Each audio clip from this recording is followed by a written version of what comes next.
নবনির্বাচিত বিসির সাথে আমরা সাক্ষাৎ করে জানিয়েছি কোনো কাজে লাগে নাই, বরং আমরা রিসেন্ট রিপোর্ট দেখলাম যে প্রতিদিনের সেম অবস্থা।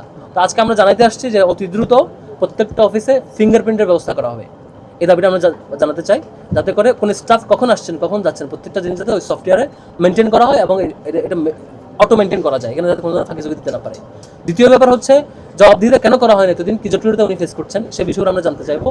আরেকটা প্রকল্প আমরা অনেকদিন ধরে ফলো আপ করছি, যে অটোমেশন সিস্টেমটা, পুরো রেজিস্টারগুলি অটোমেশন সিস্টেমে যাওয়ার ব্যাপারে অনেকগুলো মিটিং হয়েছে এখন পর্যন্ত, এখনো কাজ হচ্ছে না, এখন আরেকটা বিভাগ বাকি আছে, নানা কিসিমের জবাব এখানে।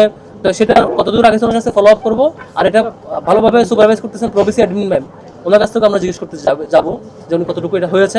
আমাদের প্রত্যাশা ছিল যে খুব দ্রুত ডাকসুর 6 মাসের মধ্যে এটা হবে, 6 মাস পার হয়ে গেছে অলরেডি, এখন আমরা পাচ্ছি না, এখন আমরা এই ধরনের মানে আশ্বাস পাচ্ছি না যে কবে আমরা এটা দেখবো যে রেজিস্টার বিলিং পুরোটা অনলাইনে চলে আসছে, অটোমেশন হচ্ছে। এখনো রেজিস্টার বিলিং HR বিভাগটা এখন অনলাইনে চলে আসতে পারে নাই। তো এটারও ফলো আপ করার উদ্দেশ্যে আমরা আসছি। তিনি আজকে উপস্থিত এখানে নাই, তিনি এভাবে গ্যাপ করছেন, তিনি জানেন আমরা আসবো, তিনি জানতেন আমরা এখানে আসবো, এরপরও তিনি আজকে এখানে অনুপস্থিত। এটা খুবই একটা শেমফুল কাজ হয়েছে। ধরেন অনেক বেশি ব্যস্ততা আছে, ধরলাম মানলাম, তবু তিনি জানাইতে পারতেন যে আমি এটা আমি থাকবো না, তোমরা অন্য টাইমে প্রেফার আমি থাকবো, আবার তিনি জানাইতে পারতেন আমি যাচ্ছি না, আমার কোনো প্রতিনিধি থাকবো।